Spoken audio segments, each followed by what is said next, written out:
Salut tout le monde, Kirby54 pour une nouvelle découverte de collector. Un collector tout frais tout neuf pour ma collection, puisque je l'ai acheté ce matin même au Micromania de l'île d'Abo. Un collector assez balèze, comme vous pouvez le constater. À titre de comparaison, eh bien, il est un petit peu moins épais que le collector de Just Cause 3, mais par contre, il est 2 voire 3 fois plus lourd que le collector de Just Cause 3. Il faut s'attendre à de la qualité dans ce collector. Par contre, une précision primordiale pour ce collector, eh bien, le jeu n'est pas fourni, d'où le prix de 80 € dès la sortie.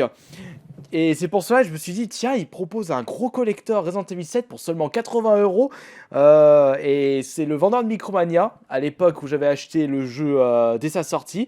Et bien, il m'avait précisé que le jeu n'était pas dedans. Il m'avait expliqué que c'était en fait Capcom qui ne voulait pas proposer un collector à plus de 150 €. Donc, ils ont décidé d'enlever le jeu présent dans le collector pour pouvoir le proposer moins cher. Vous allez me dire, au moins on est prévenu que le jeu n'est pas dedans, mais ça commence à être de plus en plus présent.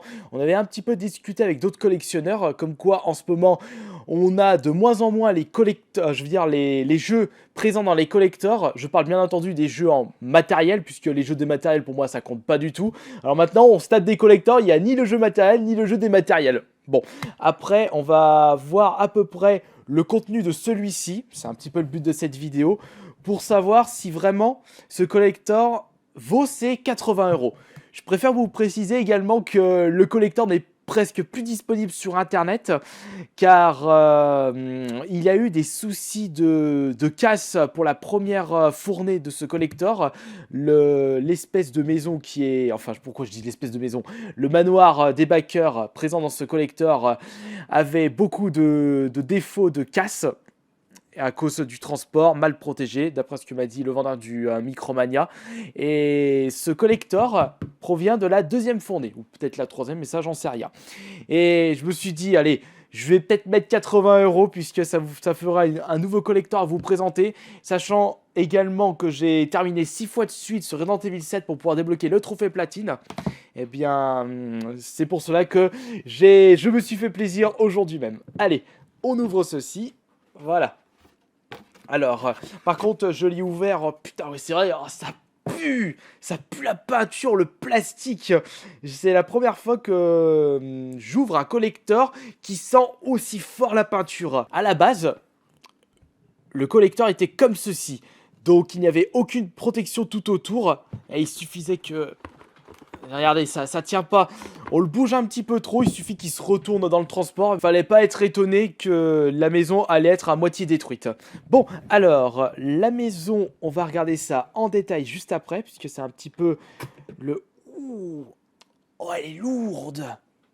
En tout cas, elle est jolie. Bon, on va regarder ça après, puisque c'est un petit peu l'élément le plus intéressant pour ce collector. On va le garder pour la fin. Par exemple, qu'est-ce que j'ai? Qu'est-ce que c'est? Il y a un doigt qui se travale juste là. Qu'est-ce que c'est que ce truc? Ouais, c'est juste un doigt. Mais... Non, il y a autre chose. Ah bah tiens, voilà. Ah c'est pas mal ça, regardez. C'est en fait un doigt clé USB. C'est la première fois que je vois une clé USB aussi originale. Ça me fait penser à un collector, c'était le collector de Diablo 3, où il y avait une clé USB qui contenait le Diablo 2, et c'était sous la forme du rubis qui était inséré dans le crâne de Diablo. Je me demande s'il y a quelque chose fourni avec cette clé USB. Un petit bonus, des images inédites, un film de boule avec les backers. Bon. Je vais un petit peu trop loin dans le délire là. Bon, bon allez, à la vôtre bien entendu. Bon, on va peut-être te casse pas la gueule. Nous allons continuer avec un DLC. Ça peut être pas mal si c'est un DLC contenant des trophées. Non, je vais un petit peu trop vite. Ce n'est pas un DLC. Ça s'appelle la cassette interdite. je sais plus comment ça s'appelle exactement, mais c'est en fait un survival pack action 7 contenant 4 munitions de Magnum, de l'herbe et Manhouse Mode Unlocked. Ouais, on verra ça plus tard si ça vaut le coup ou pas, mais par contre ça, je garde pour moi. Une petite pochette contenant un dossier secret, je sais pas, les secrets des bikers. Voyons voir. Qu'est-ce que c'est que ça? Oh, c'est juste une petite affiche du jeu. Et d'ailleurs, si je ne me gourre pas, le steelbook possède ce design-là. On a autre chose dedans. Bon, c'est exactement la même chose. Alors, continuons ce collector avec une autre pochette. Dossier secret une nouvelle fois. Ouh, des lithographies, mais elles sont balèzes quand même, puisqu'à d'habitude, les lithographies sont de cette taille-là. Et là, on a vraiment des lithographies taille, je sais plus c'est quoi, A4 si je me trompe pas. Ici, nous avons la télévision avec des nombreuses cassettes interdites qui vous donneront des indices à travers le jeu, comme des codes pour certaines énigmes. J'en dis pas plus, bien entendu. Cette lithographie représente la famille Baker avec vous, le protagoniste principal sur la droite de l'image. Psychopathes les uns que les autres, mais franchement, ils ont leur charme. Bien entendu, ils ne sont pas normaux. La troisième lithographie représente une petite fille devant le manoir des Bakers. Ensuite, nous avons... Ah, alors cette lithographie est franchement très jolie.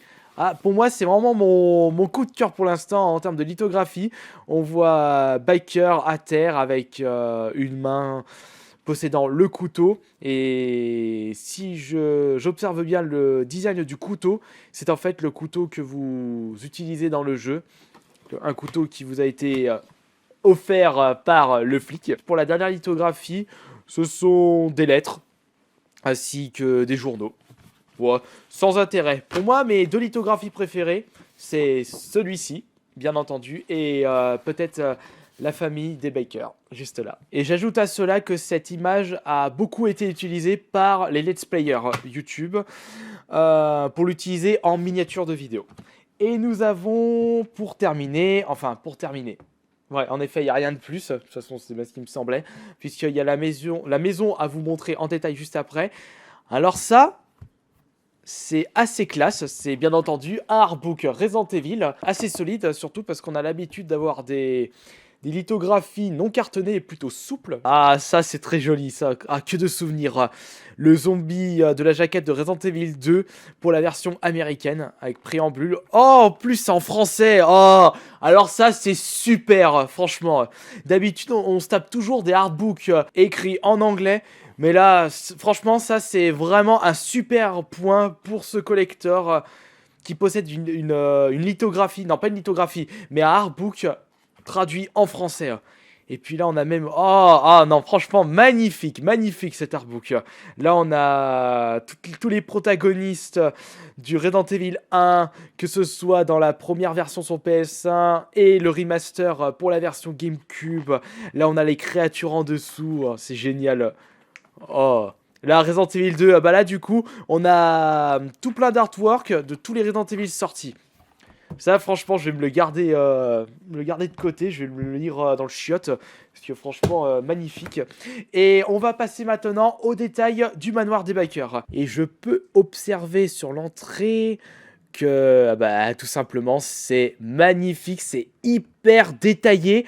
On a même le détail des petits volets. Cette maquette est magnifique. C'est la première fois que je vois une maquette issue d'un collector d'une excellente qualité. Cela ne m'étonne pas que des personnes se sont retrouvées avec des maquettes de ce collector à moitié pétées. Je me demande pourquoi Capcom n'avait pas décidé de mieux protéger lors de leur première fournée de ce collector pour cette maison, parce que regardez-moi ça, tous ces détails, mais c'est fragile, mais c'est magnifique.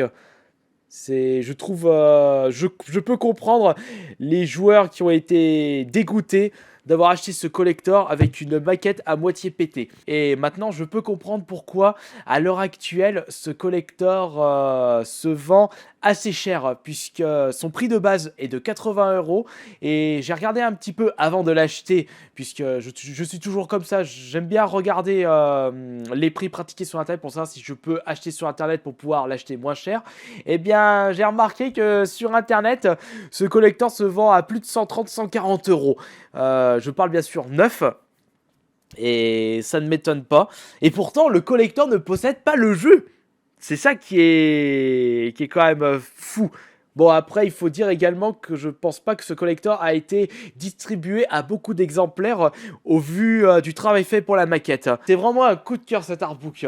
Et non mais je regarde encore. Oh non, la page maudite Resident Evil 6. Ah bordel. J'espère que cette présentation de ce collector Resident Evil 7 vous aura plu. Et on se retrouvera demain soir pour la prochaine vidéo sur ma chaîne YouTube. Merci beaucoup de votre fidélité et à la prochaine.